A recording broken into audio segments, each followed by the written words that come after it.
गुरुर्ब्रह्मा गुरुर्विष्णु गुरुर्देवो महेश्वरा गुरुर्साक्षात् परं ब्रह्म तस्मै श्री गुरवे नमः। तो गुरु ने हमें बताया दो मार्ग हैं, एक श्रेय मार्ग और एक प्रेय मार्ग। श्रेय मार्ग जो है वो भगवान की तरफ ले जाने वाला मार्ग है, और प्रेय मार्ग जो है प्रिय लगने वाला मार्ग है, जो हमको प्रिय लगता है, जो मन को प्रिय लगता है, जो इंद्रियों को प्रिय लगता है, जो हमको प्रिय लगता है। और श्रेय मार्ग जो है, जो भगवान की तरफ ले जाने वाला है, जो आगे ले जाने वाला है, वो प्रिय नहीं लगता, पर वो हमारी उन्नति कराने वाला है। तो एक श्रेय मार्ग है, एक प्रेय मार्ग है, एक भोग मार्ग है, एक योग मार्ग है। तो श्रेय मार्ग जो है वो योग मार्ग है, और प्रेय मार्ग जो है वो भोग मार्ग है। गुरु हमें श्रेय मार्ग में ले जाते हैं, प्रेय मार्ग से श्रेय मार्ग की ओर ले जाते हैं। अब देखिए यहाँ पर कॉस्मोपॉलिटन सिटीज़ में क्या होता है कि आदमी 5 दिन पैसा कमाता है, खूब मेहनत करता है, और 2 दिन फिर सोता है। गुरु ने बताया 4 भोग होते हैं, खाना, पहनना और सोना और घूमना। तो ये हमें फंसा के रखते हैं संसार में, जबकि हम सबका लक्ष्य, सबसे पहले गुरु लक्ष्य बताते हैं, हम सबका लक्ष्य परमात्मा है। हम सबका लक्ष्य कौन है? परमात्मा, भगवान। और हमें इस लाइफ में राइज करना है, we have to rise continuously, आगे बढ़ना है। किसकी ओर? भगवान की ओर, सच्चिदानंद स्वरूप की ओर, आनंद शांति की ओर, प्रेम की ओर। तो जब हम प्रेम मार्ग की तरफ बढ़ते हैं, तो प्रेम मार्ग में गुरु ने कहा वह भी प्रेम मार्ग भी प से होता है। तो वहाँ पे हम किन किस चीज़ों के पीछे पड़ जाते हैं? पद, प्रतिष्ठा, पुत्र, पत्नी, पति, परिवार, पॉपुलैरिटी। तो बहुत सारी चीज़ें हैं, पा पा पा पा पा पा और पाप। तो बहुत सारे पा होते हैं उसमें।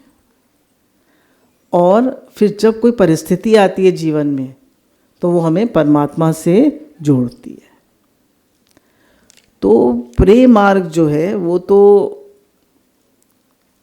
इंद्रियों के भोगों को देने वाला है और अच्छा लगने वाला है, और सभी को अच्छी लगने वाली चीज़ अच्छी लगती है। सभी को शॉपिंग अच्छी लगती है, सभी को खाना पीना अच्छा लगता है, सभी को घूमना अच्छा लगता है। पर क्या इससे हमें कभी संतुष्टि आती है? क्या कभी इससे हमारा मन तृप्त होता है? क्या कभी हमें आनंद शांति मिलती है? क्या भी हमें इसको, जब हम घूम कर आते हैं, खा पी कर आते हैं, तो हमको लगता है कि पीस ऑफ माइंड है, आई एम फीलिंग बेटर? थोड़ा मज़ा तो आता है, मज़ा तो आता है, पर मज़ा के साथ सजा भी है, मज़ा के साथ सजा भी है। तो कितना पैसा खर्च करते हैं हम घूमने में, फिरने में, खाने में, पीने में, ड्रेसेस में, घर में, हर चीज़ में हम कितना पैसा खर्च करते हैं। पर क्या हमें पीस ऑफ माइंड मिली? क्या हमने राइज करा? क्या हमारी दुख, चिंता, परेशानी कम हुई? तो गुरु हमें श्रेय मार्ग की तरफ ले जाते हैं। श्रेय मार्ग है परमात्मा की तरफ चलने वाला मार्ग। तो भगवान ने अर्जुन से कहा, हम लोग कुछ शरणागति, कुछ आश्रय। आश्रय और शरणागति में फ़र्क क्या होता है? शरणागति होती है भगवान की, आश्रय होता है हम संसार का भी आश्रय लेते हैं और भगवान का भी लेते हैं। शरणागति भगवान की होती है, आश्रय हम संसार का भी लेते हैं। अब शरणागति की जब बात करते हैं, तो भगवान ने अर्जुन से कहा 18वें अध्याय के 67वें श्लोक में, सर्वधर्मान् परित्यज्य माम एकम शरणं व्रज अहम त्वं सर्व पापेभ्यो मोक्ष्यामि मा शुचा। तू सब धर्मों को, अर्थात संपूर्ण कर्तव्य कर्मों को मुझ में त्याग कर तू केवल मुझ सर्वशक्तिमान सर्वाधार परमेश्वर की शरण में आ जा, मैं तुझे सब पापों से मुक्त कर दूंगा, तू शोक मत कर। तो भगवान कह रहे हैं कि तू मेरी शरण में आ जा, तू शोक मत कर, तू परेशान मत हो, तू दुखी मत हो, तू मेरी शरण में आ जा। अब देखिए दुनिया में हर चीज़ चेंजेबल है। जैसे कल हम किसी घर गए थे तो उन्होंने बताया कि थोड़े दिन पहले यहाँ पर ज़्यादा कुछ वो नहीं थी, बसावट नहीं थी, तो मोर नाचा करते थे। अभी दूसरी बिल्डिंग बनने लगी तो सब मोर भाग गए। तो अब हमारा जो पुराना घर था तो वहाँ पे खूब ग्रीन ही ग्रीन था और वो सड़क भी पूरी खाली रहती थी। अभी वो सड़क पे इतना ट्रैफिक जैम रहने लगा है और निरी दुकानें बन गई आगे। गुरु ये कहते हैं कि एक परमात्मा ही कांस्टेंट है और सब चीज़ दुनिया में चेंजेबल है। आप किसी भी चीज़ का आधार लीजिए, वो चेंज हो जाएगी, बदल जाएगी।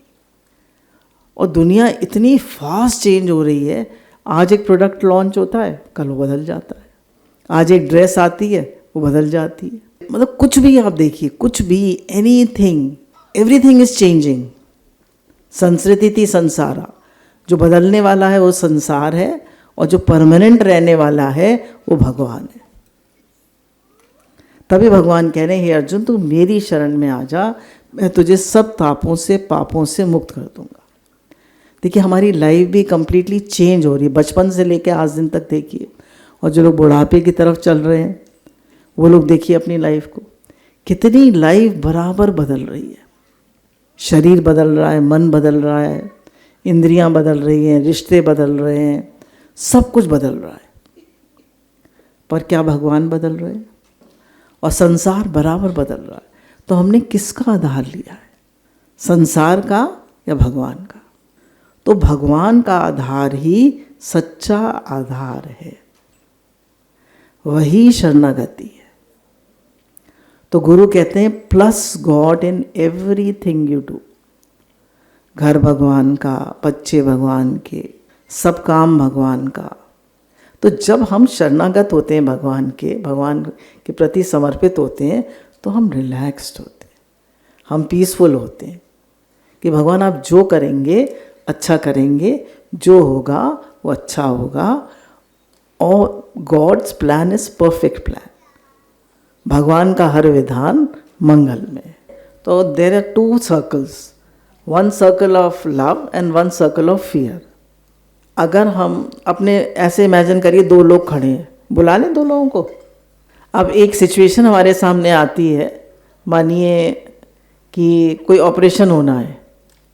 अगर सर्कल ऑफ फियर में खड़े हैं तो क्या थॉट्स आएंगे? सर्कल ऑफ फियर में खड़े हैं तो क्या थॉट्स आएंगे? नेगेटिव थॉट्स आएंगे, डर के थॉट्स आएंगे, ऑपरेशन सक्सेसफुल होगा नहीं होगा ये थॉट्स आएंगे।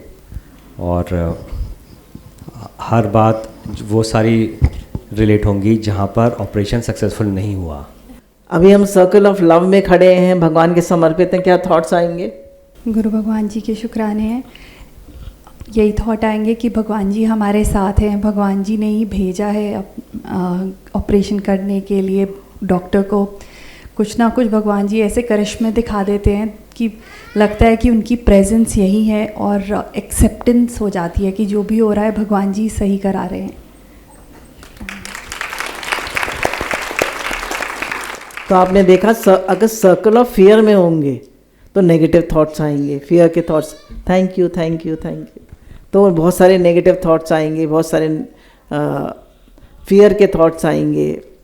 मन बहुत सोचेगा, टेंशन करेगा, परेशान होगा। और अगर हम सर्कल ऑफ लव में होंगे तो कोई नेगेटिव थॉट नहीं आएगा। भगवान है ना, भगवान का वरविधान मंगल में, भगवान सब अच्छा करेंगे। तो जब भी नेगेटिव थॉट्स आने लगे तो आप सोचिए, I am in the circle of fear, I am not in the circle of love. तो हमें किस सर्कल में रहना है? Circle of love. Circle of love is always positive, fear is negative and love is positive. एक भरोसो, एक बल, एक आस विश्वास, एक राम घनश्याम, हित चातक तुलसीदास। भरोसा, बल, आशा, विश्वास, ये जब एक हो जाते हैं, क्या क्या? भरोसा, बल, आशा और विश्वास, तो चारों जब एक हो जाते हैं तो अनाश्रय का त्याग हो जाता है। क्या क्या? भरोसा भी भगवान पर होता है, बल भी भगवान का होता है, आशा भी भगवान की होती है और विश्वास भी भगवान का होता है। तो हमारे अंदर से डर और चिंता खत्म हो जाती है। गुरु कहते हैं चिंता शरणागति में कलंक है। चिंता डर, शरणागति में कलंक है। अगर हम डर रहे हैं, चिंता कर रहे हैं, तो शरणागति में कलंक है। अब जैसे एक जहाज पर बैठा पक्षी जो है, कहीं पर भी उड़े, कितना भी उड़े, पर उसको आश्रय किसका है? जहाज का। उड़ उड़ा के वो कहाँ के बैठेगा? जहाज पे। एक छोटे बच्चे को किसका आश्रय है? माँ का। तो ऐसे ही हमारी जन्मों जन्मों की माँ है भगवान। तो हमें किन का आश्रय है? भगवान का। अब अर्जुन जो थे वो उन्होंने भगवान का आश्रय लिया। पांडव सिर्फ 5 थे। ठीक है, हमारे दृष्टांत शास्त्रों में बहुत दृष्टांत देते हैं। पांडव सिर्फ 5 थे और कौरव कितने थे? 100।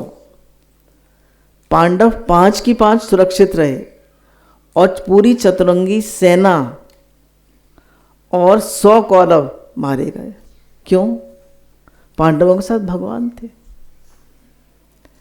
अब जो 100 कौरव थे वो है मेरे बुरे विचार, और जो 5 पांडव थे वो है हमारे अच्छे विचार। अच्छे विचार ज़्यादा होते हैं, बुरे विचार? बुरे विचार। पर भगवान साथ है तो वो हम विजयी होते हैं। और अगर भगवान साथ नहीं है तो वो जो नेगेटिव विचार हैं 100, वो हमें पछाड़ देते हैं और हम हार जाते हैं, भले कितनी चतुरंगी सेना हो। तो इसलिए हमेशा भगवान को प्लस रखिए। अब हमारे शास्त्रों में दृष्टांत आता है सुदामा का। सुदामा ने भगवान का आश्रय लिया तो भगवान ने सुदामापुरी को द्वारकापुरी बना दिया। सुदामापुरी को क्या बना दिया? द्वारकापुरी। अब गुरु ने बताया कि जिस प्रॉब्लम का हमारे पास एक भी सल्यूशन नहीं है, जिस प्रॉब्लम का हमारे पास एक भी सल्यूशन नहीं है, भगवान के पास कितने सल्यूशन है? हजारों। तो always look towards God. Never fear, never be anxious, never be negative. Do your best, give your 100%, believe in God and surrender unto God, and He will take care. भगवान गजेंद्र की स्तुति सुन के रक्षा करने के लिए नंगे पैर चले आए और अपने सुदर्शन चक्र से ग्रह का गला काट दिया, सब जानते हैं। और राजा परीक्षित जो थे, जब उत्तरा के गर्भ में आकर बाण लगा तो भगवान ने देर नहीं करी, फौरन अंगुष्ठ भर के बनकर उनके घर में प्रवेश करके उनकी रक्षा करी। तो भगवान अपने शरणागत भक्तों की हमेशा रक्षा करने। शरणागत भक्त हमेशा जानता है कि भगवान का हर विधान मंगलमय है, और भले ही शरीर इंद्रियां मन बुद्धि के प्रतिकूल परिस्थिति में भी भगवान की मर्जी समझ के प्रसन्न रहता है। अब गुरु जी कहते हैं शरणागति का अर्थ मतलब ये नहीं है कि सब चीज़ हमारे मन के अनुकूल ही होगी, है ना। हम कहते हैं हम तो इतने शरणागत हैं, हम तो इतना सत्संग करते हैं, हम तो इतना जप करते हैं, फिर प्रतिकूल परिस्थिति क्यों आई? तो बोला प्रतिकूल परिस्थिति हमें स्ट्रांग बनाने आती है, हमें शुद्ध बनाने आती है, हमारे कर्मों को काट कर हमें अब बेटर ह्यूमन बीइंग बनाने आती है। हो सकता है बहुत ईगोइस्टिक हो, हो सकता है हमको बहुत अपने पद का, अपने बल का, अपने होशियारी का अहंकार हो, तो विपरीत परिस्थिति आती है तो हम भगवान की शरण जाते हैं। तो कोई भी परिस्थिति भगवान भेजते हैं तो it is for a betterment. तो इसलिए शरणागति का अर्थ ये नहीं है कि मन के अनुकूल परिस्थिति आएगी, कुछ भी होगा भगवान हमारे बेटरमेंट के लिए भेजेंगे। अब एक साधक थी तो उसको कैंसर, हमारे यहाँ कई ऐसे प्रेमी हैं तो जिनको कैंसर हो गया तो जरा भी नहीं डरे। एक को तो ब्लड कैंसर हो गया था, 15 डेज डॉक्टर ने लाइफ बताई थी बस। तो उन्होंने कहा कि भगवान का नाम लेती रही, गुरु के समर्पित रही, और आज भी वो जिंदा है। इस बात को करीब 5-6 साल हो गए। और अभी उनके पोते को भी पता नहीं कौन सी बीमारी हो गई थी। हाँ, छोटा सा पोता है 3-4 साल का, उसको पता नहीं कौन सी बीमारी हो गई थी, मुझे डिजीज़ का नाम तो नहीं पता। यूरिन में ब्लड आने लगा था और वो उस बच्चे की 10 घंटे पहली डायलिसिस हुई, 10 घंटे। और डॉक्टर ने बताया 10 लाख बच्चों में किसी एक बच्चे को होती है। और आप ताज्जुब करेंगे, वो पता नहीं प्रहलाद है, ध्रुव है, कौन है, हमारे सत्संग में भी आता है। तो वो बच्चा जो है वो बराबर डायलिसिस में जप करता रहा, काउंटर उसके हाथ में रहा और वो जप करता रहा। और उसकी मदर भी नहीं डर रही थी। उसकी मदर भी सत्संगी है, थोड़ा होम्योपैथी में उसने 5 इयर्स का कोर्स कर रखा है, तो ज़्यादा नहीं डर रही थी वो। थोड़ा तो बच्चा इतना छोटा है, थोड़ा तो फियर था, पर ज़्यादा नहीं था। She was quite stable. सत्संग में आती है, गुरु का आश्रय है, गुरु की शरणागति है, भगवान की शरणागति है, गुरु का आश्रय है। काफ़ी स्टेबल थी। बराबर हम लोग उनके कांटेक्ट में रहे। हमने कहा घबराओ मत, अपनी सेवा करो।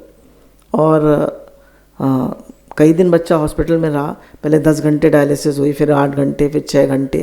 फिर डॉक्टर ने कहा अगर यूरिन अपने आप आ जाता है तो फिर वो बच्चा धीरे धीरे ठीक हो जाएगा, पर हम कुछ कह नहीं सकते।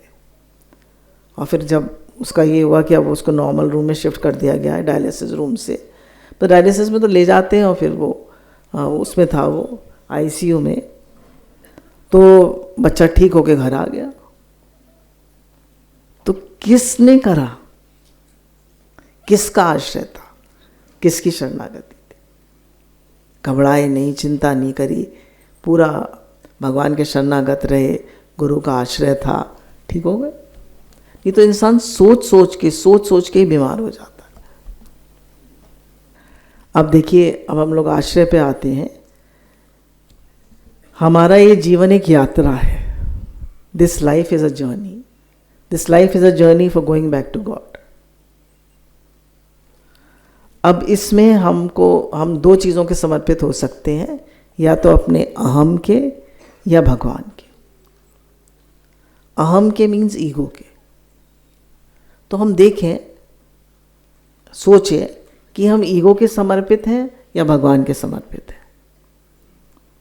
हम अपने अहम के समर्पित हैं या भगवान के समर्पित हैं। अगर हम भगवान के समर्पित होते हैं तो जीवन बहुत आसान हो जाता है, और हम अपने अहम के समर्पित होते हैं तो जीवन बहुत कठिन हो जाता है। Life becomes very difficult. तो अपने अहम के समर्पित मत होइए, भगवान के समर्पित होइए। इस जर्नी ऑफ लाइफ में हमें भगवान के समर्पित होना है। और देखिए, जब हम अहम के समर्पित होते हैं तो हम इमेज कॉन्शियस बहुत होते हैं,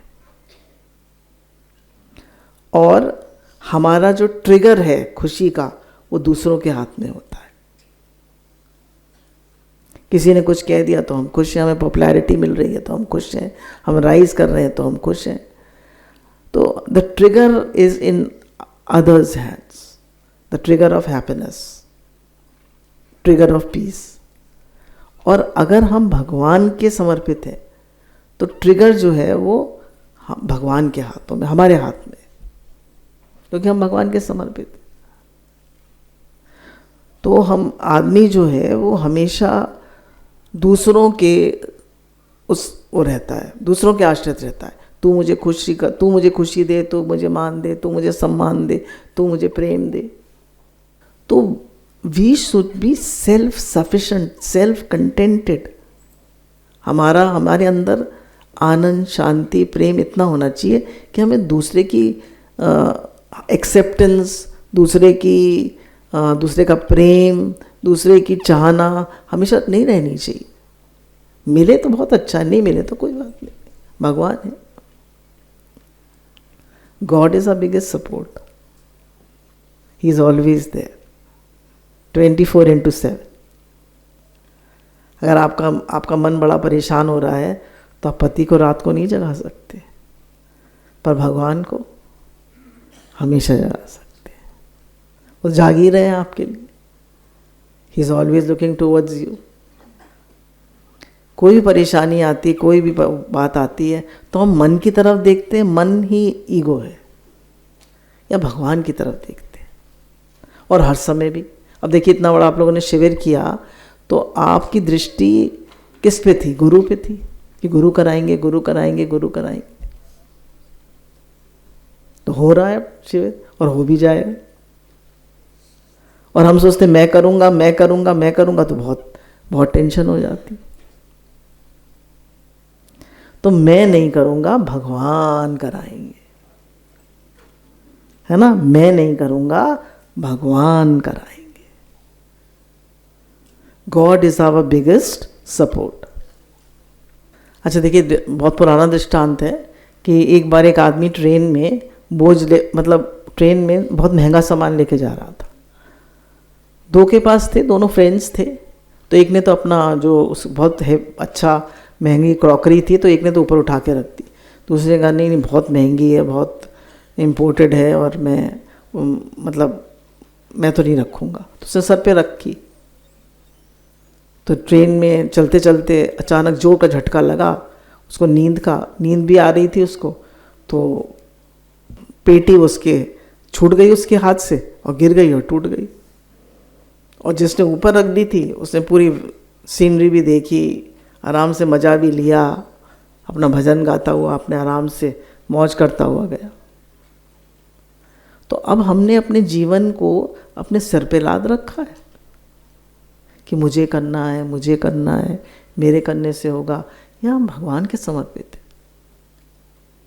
भगवान आज दिन तक आपने कराया, आज दिन तक किसने कराया? भगवान ने। आगे कौन कराएगा? भगवान कराएंगे। Why fear when God is near? देखिए हम किन किन चीज़ों का आश्रय लेते हैं, इसमें दिखाया है। एक तो कम सीढ़ियाँ दिख रही होंगी, उसमें दिख रहा होगा श्रेय मार्ग यात्रा सुगम। जिसमें कम सीढ़ियाँ दिख रही हैं श्रेय मार्ग है, इसमें लिखा हुआ है सेवा सुमिरन सत्संग। श्रेय मार्ग क्या है? सेवा, सुमिरन, भजन और सत्संग। तो ये हमें ले जाता है किस तक? भगवान तक, ये श्रेय मार्ग। और प्रेम मार्ग है, इसमें सीढ़ियाँ ऊपर चढ़ रही हैं, और प्रेम मार्ग है सीढ़ियाँ नीचे उतर रही हैं। इसमें हम किस किस का सहारा लेते हैं? डॉक्टर का, बल का, दवाइयों का, पैसे का, पद का, वंश का, बच्चों का, धन का, रिश्तेदारों का, बुद्धि का। तो ये हमें नीचे ले जाते। ये वैसे नहीं नीचे ले जाते, पर इनका आश्रय हमें नीचे ले जाता है। तो अब हम ऊपर चढ़ना चाहते हैं या नीचे उतरना चाहते हैं? किसका सहारा लेना है? गुरु भगवान का। सेवा सुमिरन, बोलिए, सेवा सुमिरन सत्संग, और गुरु भगवान का सहारा लेना। क्योंकि ये जीवन में कब आएंगे? जब हमारे जीवन में गुरु होंगे। बिना गुरु के सत्संग भी नहीं होता, बिना गुरु के सेवा भी नहीं होती। सेवा नहीं होती, हम कर्म करते हैं। कर्म और सेवा में बहुत फर्क है। और सुमिरन भी नहीं होता। अब दुनिया के लोग किसकी शरण लेते हैं? सबसे पहली शरण जो दुनिया के लोग लेते हैं वो लेते हैं धन की शरण लेते हैं, मतलब आश्रय। आश्रय किसका लेते हैं? धन का। तो गुरु ने कहा कि अपने जीवन के लक्ष्य को धन बनाना चाहिए या भगवान बनाना चाहिए? अच्छा, धन तो यहीं रह जाएगा। क्या अंबानी ले जाएंगे अपनी सारी प्रॉपर्टी? देखिए हमारे पास भी कभी कभी मैं सोचती हूँ, मोहन निवास मतलब अलीगढ़ में हमारे पास बड़ा सा सत्संग भवन है, घर भी बड़ा सा है, तो ये तो हम नहीं ले जाएंगे साथ में, यहीं छोड़ जाएंगे। सारा घर परिवार, बच्चे, प्रॉपर्टी, पैसा सब यहीं रह जाएगा, कुछ भी साथ नहीं ले जाएंगे। तो हम आश्रय किसका लेते हैं? धन का। तो आदमी क्या करता है, एक फ्लैट है और फ्लैट बनाओ, इतनी प्रॉपर्टी है और प्रॉपर्टी बनाओ, इतनी एफडीज हैं और एफडीज बनाओ। क्यों? उसको धन का आश्रय है। अच्छा, जो लोग ज़्यादा धन रखते हैं वो कुत्ते पालते हैं, सच्ची बात बता रही, वो कुत्ते पालते हैं, उन्हें डर रहता है। तो गुरु कहते हैं कि मच वॉन्ट्स मोर। हम आश्रय किसका ले रहे हैं, पैसे का या भगवान का? अगर हम कितना भी पैसा हो जाएगा तो मच वॉन्ट्स मोर। और गुरु ने कहा कि धन है तो उसको सबके हित में लगा, उसको सेवा में लगा। बोले नाव में भाड़ो पानी, घर में भाड़ो दाम, दोनों हाथ उलीचिए, यही सियानों का। अगर नाव में पानी बढ़ जाता है, घर में दाम बढ़ जाते हैं, तो दोनों हाथ उलीचिए, सेवा करो, सेवा करो, सेवा करो। खाली अपने ऊपर धन मत खर्च करो, क्योंकि जो खा लिया वो अंग लगा, जो रख लिया वो जंग लगा, और जो दे दिया वो संग लगा। तो देना सीखो। गुरु कहते हैं give give give give give. छोटी छोटी चीज़ें गुरु ने बताया, देना सीखो, प्रेम सीखो। और खाली यही नहीं हम पैसा दे सकते हैं, हम शुद्ध भाव दे सकते हैं, हम प्रेम दे सकते हैं, हम कितनी चीज़ें दे सकते हैं लाइफ में। तो धन, गुरु कहते हैं मनुष्य सारे जीवन करता रहता है धन धन धन धन, और अंत में क्या लिखा जाता है? निधन। अंत में क्या लिखा जाता है? निधन। तो these things are to provoke your thought कि हम क्या खाली धन के पीछे भाग रहे हैं? क्या हमारी लाइफ का एम खाली धन कमाना है? हमारा एम क्या है? What is the aim of human life? हमको भगवान ने बताया वासुदेव कुटुंबकम, this whole universe is my family. ये पूरी यूनिवर्स मेरी family, we are all one, we are not living in a 2x2 family. ये पूरी यूनिवर्स हमारी फैमिली है, हम सब एक है। हमारे घर में मेड आती है, हम उसको मेड समझते हैं, हमारे घर में कोई वो आता है, कोई मतलब गुरु कहते हैं सबकी सेवा करो। मेड आती है, उसको सेवा कर रही, पर वो भी तो इंसान है। भगवान ने बताया एक छोटे से पत्ते से लेके, एक छोटे से कीड़े से लेके सब में जीव है, सब में जीव है। There is same consciousness in the whole universe.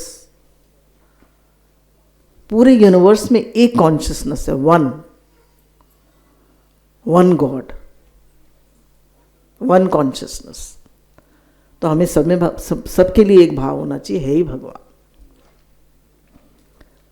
तो गुरु हमको बताते हैं कि सबकी सेवा करो, धन मिला है तो सेवा करो, और थोड़ा भी है तो सबके लिए जियो। तो what you give you get back. आप देंगे, धन देंगे तो लौट के मिलेगा, और रख लेंगे तो धीरे धीरे खत्म हो जाए। जो लोग देते नहीं हैं उनका धन डॉक्टरों में, वकीलों में, और डॉक्टरों में वकीलों में खर्च होता है, और जो लोग देते रहते हैं उनका धन अच्छी चीज़ों में खर्च होता है। और फिर खुश रहने के लिए तो लोग महलों में भी दुखी हैं और झोंपड़ी में भी खुश हैं। फिर बताया हम अपने बल का आश्रय लेते हैं कि भाई मैं बहुत बलवान हूँ। तो बताया रावण ने भी अपने बल का आश्रय लिया, वो बहुत विद्वान भी था और उसको बहुत अभिमान भी था, वो सब देवताओं में बलशाली था। उसने 100 शीश चढ़ाए थे, कितनी उनकी पूजा करी थी शिव जी की, 100 शीश चढ़ाए थे उसने, शिव जी का भक्त था वो, पर फिर भी अपने को बहुत श्रेष्ठ समझता था, पर वही बल उसकी कमजोरी बन गया। बाली ने उसको युद्ध में हरा दिया, अंगद ने रावण को के अहंकार को तोड़ दिया, हनुमान जी ने सारी लंका जला दी, और अंत में वो भगवान से भी हार गया। क्या काम आया बल? हिरण्यकश्यप जो था वो, उसने 36,000 साल तपस्या करी और भगवान से मांगा कि ना मैं दिन में मरूँ ना रात में मरूँ ना, तब सब आप लोग जानते। और उसके बेटे ने उसी का, भगवान आ गए, प्रकट हो गए हिरण्यकश्यप के रूप में और उसका वध करा दिया। सारा बल बेकार हो गया। तो हमारे शरीर में जो शक्ति है वो किसकी है? हमारा बस किसका बल है? एक एक कदम हम चलते हैं, एक एक सांस लेते हैं, किसका बल है? भगवान का। भगवान का बल है। हमारा दिल धड़क रहा है, किसका बल है? 72,000 नाड़ियां हैं हमारे शरीर, 72,000 किसके आश्रय से चल रही, किसके बल से चल रही? We have 2 types of systems, voluntary and involuntary. Voluntary जो हम हाथ पैरों से करते हैं, इनवॉलंटरी हमारे जितने भी systems, excretory system, respiratory system, digestive system, nervous system, circulatory system, सब भगवान चला रहे। हम तो बहुत कम कर रहे हैं, सारे सिस्टम्स भगवान चला। और हमको कितना अपने बल का अहंकार होता है। फिर हम डॉक्टर की शरण लेते हैं। देखिए, बीमारी आ जाए तो ऐसा नहीं डॉक्टर की शरण नहीं लेनी चाहिए, लेनी चाहिए, पर अंदर में विश्वास रखना चाहिए, best doctor is God and best medicine is prayer. Best doctor कौन है? भगवान। और बेस्ट मेडिसिन इज प्रेयर, दवाई सबसे बेस्ट कौन सी है? प्रार्थना। तो अब हमको डॉक्टर की शरण, जैसे मैं आपको एक एग्जांपल बताती हूँ। अभी गुरु जी की तबीयत बहुत खराब हो गई थी, तो उन्होंने किसी डॉक्टर को नहीं दिखाया, किसी सच दिस इज अ फैक्ट, किसी डॉक्टर को नहीं दिखाया। उन्होंने कहा था भगवान मेरे डॉक्टर हैं, वो मुझे ठीक करेंगे, गुरु मेरे डॉक्टर हैं, वो मुझे ठीक करेंगे। और हम सब लोग साक्षी हैं। धीरे धीरे उन्होंने सत्संग की शरण ली, भगवान की शरण ली, गुरु की शरण ली। धीरे धीरे धीरे within a period of 1 year, time लगा, तकलीफ भी बहुत हुई, पर he became all right. No hospital, no doctor, no medicines. No hospital, no doctor, no medicines. Medicine थोड़ी बहुत होम्योपैथी की और आयुर्वेद की वो थोड़ी बहुत चली, पर ये बिकेम ऑल राइट। आप लोग सामने बैठे, अब उनको लगता है कि उनको गुरु ये कह रहे हैं, वो पूरे गुरु के समर्पित हैं और जो गुरु कहते हैं वही करते हैं। और उनकी रोज़ गुरु से बात होती है, तो गुरु कहते हैं तुम खूब सत्संग करो, सबको खूब खुशियाँ दो, सबको खूब नाम जप कराओ, भगवान का नाम फैलाओ, भगवान का प्रेम फैलाओ। तुम्हारी लाइफ वेस्ट नहीं जानी चाहिए। तो हम किसकी शरण लेते हैं? दवाई। बहुत से लोग जो होते हैं वो दवाइयाँ ही खाते रहते हैं पूरे टाइम। तो पता है, दवाइयों की भी शरण नहीं लेनी चाहिए। Our body is the best pharmaceutical industry. Our body, Louise Hay says in her book, How to Heal Yourself, your body is the best pharmaceutical industry. आपकी बॉडी में वो पावर है, वो अपने आप को हील कर देती है। देखिए, अगर कोई जानवर को कोई तकलीफ हो जाती है तो 2 दिन वो खाना छोड़ देता है, ठीक हो जाता है, वो कोई दवाई नहीं खाता।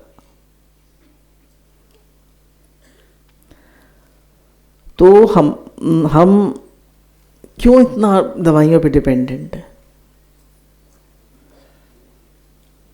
We should not be too much dependent on medicines. अब किसी को कोई प्रॉब्लम है, ब्लड प्रेशर है, तो दवाई ली जाएगी, कोई तबीयत खराब है दवाई ली जाएगी, पर उसका आश्रय नहीं होना चाहिए, आश्रय भगवान का होना चाहिए। एक दृष्टांत है कि एक बार एक व्यक्ति था, उसकी माँ बहुत बीमार थी, तो वो भागा भागा गया और उसने कहा कि भाई मुझे ये दवाई की शीशी चाहिए। अब उस समय बाई चांस उस केमिस्ट की दुकान पर लाइट भी चली गई थी, तो अब वो कुछ परेशान भी था, घबराया हुआ भी था, तो उसने उसको गलती से चूहे मारने की दवा दे दी। अब जब लाइट आई तो उसने देखा कि अरे मैंने तो चूहे मारने की दवा दे दी। अब वो भगवान से प्रेयर करने लगा, भगवान रक्षा करना, रक्षा करना, रक्षा करना, रक्षा। थोड़ी देर बाद वो आदमी लौट के आता है, कहता मैं ठोकर खा के गिर गया, मेरे हाथ से शीशी टूट गई और मुझे आप दूसरी दवा दे दीजिए।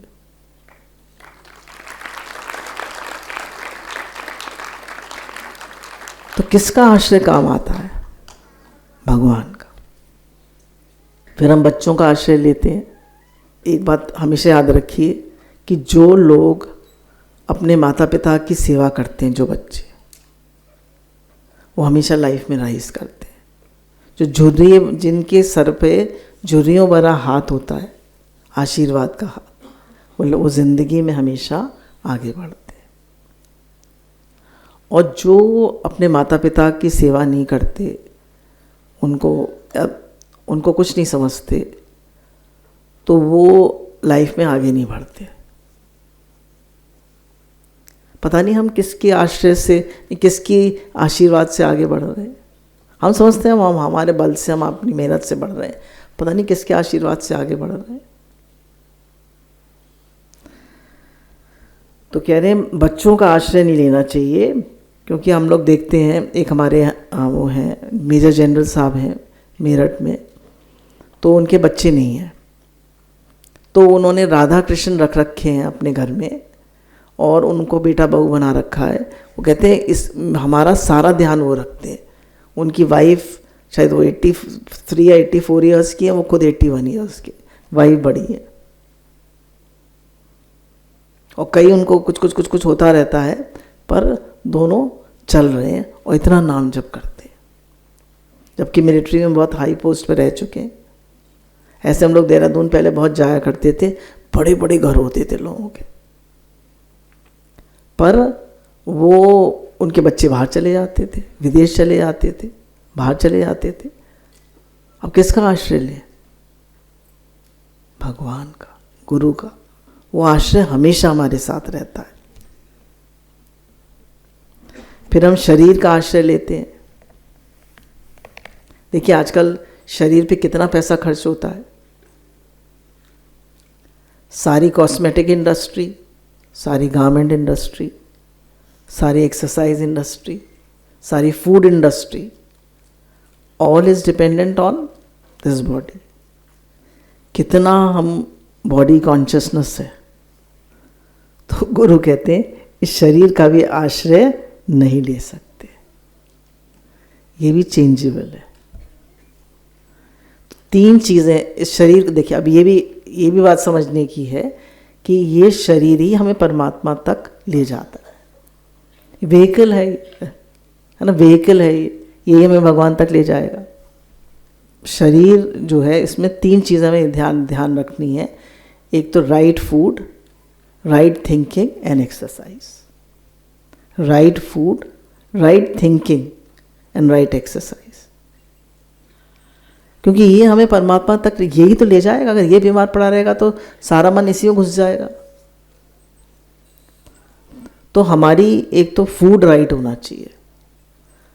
भोजन औषधि है, भोग नहीं। हमेशा याद रखिए, भोजन औषधि है, भोग नहीं। तो भोजन को औषधिवत करिए। और दूसरी बात, राइट थिंकिंग। अगर आपकी थॉट प्रोसेस ठीक नहीं है तो आप स्वस्थ नहीं रहेंगे। जैसे एक छोटा सा एग्जाम्पल है, एक व्यक्ति को डॉक्टर ने कहा कि भाई अब तुम्हारे जो रिपोर्ट्स हैं वही दिखा रही हैं तुम ज़्यादा दिन नहीं जियोगे। तो अब वो बिस्तर पे जाके लेट गया। सब भाई थोड़े दिन बाद उनके पास उनके गुरुजी आते हैं, वो बहुत विद्वान होते हैं। तो वो देखते हैं, कहते हैं अच्छा अपनी जन्मपत्री दिखाओ। जन्मपत्री देखते हैं, कहते हैं वो समय तो निकल गया, अब तुम बिल्कुल ठीक हो, स्वस्थ हो। तो जैसे ही उन्होंने कहा तुम बिल्कुल ठीक हो, बिल्कुल स्वस्थ हो, उसने अपनी थिंकिंग चेंज करी, बिल्कुल ठीक हो गया। Change your thoughts, change your life.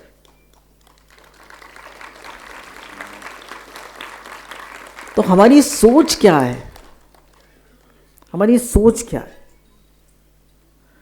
गुरु कहते हैं सोच बिल्कुल सही होनी चाहिए। कोई भी नेगेटिव स्टेटमेंट अपने लिए मत बोलिए और किसी के लिए मत बोलिए। Don't say anything negative about your self, about your children, about your family members, about anybody. Don't say anything negative. किसी से नहीं कहना चाहिए तुम तो बड़े कमज़ोर दिख रहे हो, अरे तुम तो बड़े परेशान दिख रहे हो, नहीं। अच्छा, अपनी बीमारी भी किसी को ज़्यादा नहीं बतानी चाहिए। जब हम किसी को अपनी बीमारी बार बार बताते हैं तो वो दूसरे से जाके कहता है, फिर वो तीसरे से जाके कहता है, तो हमें किसकी वाइब्रेशंस मिलेंगी? बताइए किसकी वाइब्रेशंस मिलेंगी? बीमारी की। और हम कहते हैं नहीं मैं तो ठीक हूँ, भगवान की कृपा है, ठीक है, भगवान ठीक रख रहे हैं, by the grace of God I am all right. तो एक तो अपने आप को बिजी रखना चाहिए, एक्सरसाइज करना चाहिए। हमारे दादा भगवान कहते हैं पैदल और परहेज, पैदल और परहेज। और अपनी सोच को सही रखो, कीप योर सेल्फ बिजी। इनके बड़े भाई साहब थे, वो बहुत 63 कंट्रीज ऑफ द वर्ल्ड में घूमते ही रहते थे बाहर। अब तो उनका शरीर नहीं रहा, तो वो हम लोगों से काफ़ी कहा करते थे बिज़ी रहा करो, busy, keep yourself busy. Time ही नहीं है सोचने का। तो कभी भी अपने लिए किसी के लिए नेगेटिव मत सोचिए। अपनी थिंकिंग को राइट रखिए। Exercise, right exercise. बड़ी उम्र में तो वॉकिंग इज़ द बेस्ट। थोड़ी स्ट्रेचिंग, थोड़ी एक्सरसाइज भी अच्छी रहती है। तो शरीर का आश्रय ना ले। फिर भगवान ने कहा पद का आश्रय। पद का आश्रय लेते हुए मेरी इतनी बड़ी पोस्ट हो गई। जैसे एक एग्जाम्पल देते हैं, इनके पिताजी जो थे वो PhD करी थी उन्होंने केमिस्ट्री में, और उनके सॉइल साइंस में काफ़ी सारे पेपर्स पब्लिश हुए थे। और मतलब गुरुजी के पिताजी तो वो तब उस समय हंगरी भी गए थे, और उनके कई पेपर्स जो हैं वो पब्लिश भी हुए थे फॉरेन कंट्री में, जो जर्नल्स वगैरह में पब्लिश होते रहते हैं। तो उनको था कि उन्होंने बहुत मेहनत करके केमिस्ट्री डिपार्टमेंट वहाँ बनवाया था यूनिवर्सिटी में, पर उन्होंने हेड ऑफ द डिपार्टमेंट नहीं बनाया। तब हमारे घर में सत्संग नहीं था। तो उनको इस बात का इतना दुख लगा कि उनको हार्ट अटैक हो गया और जल्दी उनका शरीर शांत हो गया। पद का आश्रय। फिर हमने बहुत मेहनत करी, हमें प्रमोशन मिलना चाहिए था, हमें नहीं मिला, किसी दूसरे को मिल गया। अरे मिल गया, जाने दो, क्या फ़र्क पड़ता है। पद हमारे साथ तो नहीं जाएगा। डॉक्टर, इंजीनियर, प्रोफेसर, जज, वकील, सेठ, ये कितने सारे वो हैं। हम लोग कितना अच्छा फील करते हैं कि मेरे बच्चे विदेश में पढ़ते हैं, मेरे बच्चे ये, मेरे बच्चे वो, मेरा बेटा ये, मेरा वो। कितना हमें पद का आश्रय होता है। तो कह रहे हैं भगवान का आश्रय लो। पद का आश्रय भी चेंजेबल है। बोले जितने भी पद हैं उससे एक दिन आदमी रिटायर हो जाता है, और केवल भगवान है जो हैं वो सदा साथ रहते हैं। अब बताया कि सबसे बड़ा आश्रय जीवन में किसका है? भगवान का। सबसे बड़ा आश्रय किसका है? भगवान का। तो भगवान का आश्रय लेने के लिए हमें क्या करना चाहिए? भगवान का नाम लेना चाहिए। क्या करना चाहिए? भगवान का नाम। क्योंकि बताया कि कलयुग का जो धर्म है वो नाम है। कलयुग नाम आधारा, सुमिर सुमिर नर उतरे ही पारा। उसका आश्रय लेते हैं, क्या कहते हैं, पंडितों का, जन्मपत्री का, राहु केतु का। तो बताए सारे आश्रय भगवान के आश्रय के आगे बेकार हो जाते। फिर आजकल गुरु जी ने कहा है कि तो नाम हम ऐसे जपते हैं, हम लोगों के हाथ में सिवनी रहती है या माला रहती है, तो एक एक नाम जपने से एक एक पाप कटता है। और दिन में हम पता नहीं कितने पाप बना लेते, दिन में हम पता नहीं कितने पाप बना लेते। एक एक नाम से एक एक पाप कटता है। और गुरु कहते हैं नाम लिखो, तो कहते हैं रेड इंक से लिखो। तो रेड इंक से क्यों लिखो? क्योंकि हमारा ब्लड भी रेड है। तो जब हम रेड इंक से नाम लिखते हैं तो हमारे एक एक ब्लड सेल में चला जाता है नाम, और भगवान का नाम हमारे पूरे शरीर में सर्कुलेट करने लगता है।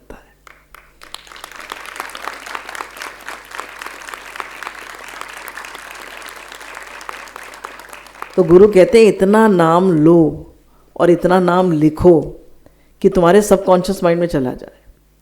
हमारी नेक्स्ट बर्थ का कारण क्या है? सबकॉन्शियस माइंड, जिसको हम कहते हैं हमारा चित्त, हमारा अंतःकरण। तो ये हमारे जो चित्त है या हमारा अंतःकरण है, यही हमें दूसरे जन्म में ले जाता है। पर जब इतना हम नाम जप करते हैं तो हमारा जो भगवान का नाम होता है वो उसको ओवरटेक कर जाता है, ओवर पावर कर लेता है, और जीवन में नाम ही नाम रह जाता है, और भगवान का आश्रय रह जाता है, गुरु का आश्रय रह जाता है, और सारी चीज़ें कैंसिल हो जाती हैं। अंतकाल जो नारायण सुमरे सो मुक्त करने नर कहलाए। अंतकाल में अगर भगवान का सुमिरन करेंगे तो हम मुक्त कहलाएंगे। संसार का सुमिरन करेंगे तो फिर लाइफ एंड डेथ की साइकिल, फिर वही जन्म मरण, फिर वही घर वाले, फिर वही लोग, फिर वही सब कुछ जो दिया होगा वही लौट के मिलेगा। सुदामा ने भगवान से कुछ नहीं मांगा। अगर सुदामा भगवान से मांगते तो क्या मांगते? बताइए। सुदामा अगर भगवान से मांगते तो क्या मांगते? कितनी उतनी बुद्धि थी उनकी, भगवान को मांगते। भगवान को तो प्रेम करते ही थे वो। भगवान तो भगवान ने तो उनको गले लगाया था, भगवान के पास तो आप पहुंच ही गए थे। तो वो मांगते तो क्या मांगते? भगवान तो सुदामा की सोच में तो कितना सोच सकते थे। तो और भगवान से कुछ नहीं मांगा उन्होंने, तो भगवान ने सुदामापुरी को द्वारकापुरी बना दिया। सुदामापुरी को द्वारकापुरी बना दिया। तो शरणागत भक्त का प्रेम देकर भगवान उससे धन्य कर देते। अब देखिए कथा है कि विदुर जी जो है भगवान के यहाँ खाने के लिए क्यों गए। स्वयं भगवान के पास सब कुछ था, और दुर्योधन ने तो भगवान कृष्ण के लिए कितनी तैयारी करी थी ना। तो कितनी तैयारी करती थी, पर दुर्योधन के अंदर जरा भी प्रेम नहीं था। सिर्फ अपने पैसे का अहंकार था और दिखावा ही दिखावा था। तो भगवान भाव वाले के पास जाते, प्रेम वाले के पास जाते, भगवान अहंकारी के पास नहीं जाते। तो वो अपनी मान बढ़ाई के लिए उसने सब कुछ करा था। उसमें दुर्योधन का प्रेम का भाव बिल्कुल नहीं था। उससे अपने ऐश्वर्य धन संपत्ति का दिखावा करना था। लेकिन भगवान उन सभी चीज़ों को छोड़कर भूखे बनकर विदुर जी के घर चले गए। तो भगवान किसके भूखे हैं? प्रेम के और भाव के। तो साग बना अनुराग। इसी तरह की और कथा आती है कि अब देखिए भगवान ने कहा कि 3 हैं, ब्रह्मा जी जो मेरी नाभि से प्रकट हुए, शिव जी जो मेरे आराध्य हैं, और लक्ष्मी जी जो मेरी पत्नी भी है और मेरे वक्षस्थल पर रहती हैं। पर ये तीनों मुझे उतने प्रिय नहीं है जितना मुझे अपना भक्त प्रिय है। मुझे अपना भक्त सबसे प्रिय है। अब शबरी जो है बेर खाने के लिए, भगवान जो है शबरी के बेर खाने के लिए सब महात्माओं को भूल गए। सारे महात्मा लोग जो थे पता नहीं कब कब से भजन ध्यान जप कर रहे थे, पर भगवान जो है शबरी को पूछते हुए गए। क्योंकि जितने भी वो थे ऋषि मुनि, वो सारी विधियां निभाते थे, लेकिन प्रेम नहीं था, लेकिन उनमें प्रेम नहीं था। शबरी के पास प्रेम था। वो बार बार मतलब रास्ता बुहारती थी और आके देखती थी राम आ गए, पर उसके गुरुजी कह गए थे कि तुम्हारे घर राम जरूर आएंगे। शबरी जो थी उसके घर भगवान आए, विदुर के घर भगवान आए। तो भगवान जो है प्रेम के भूखे। बोलो भगवान के अनंत अनंत शुक्राना।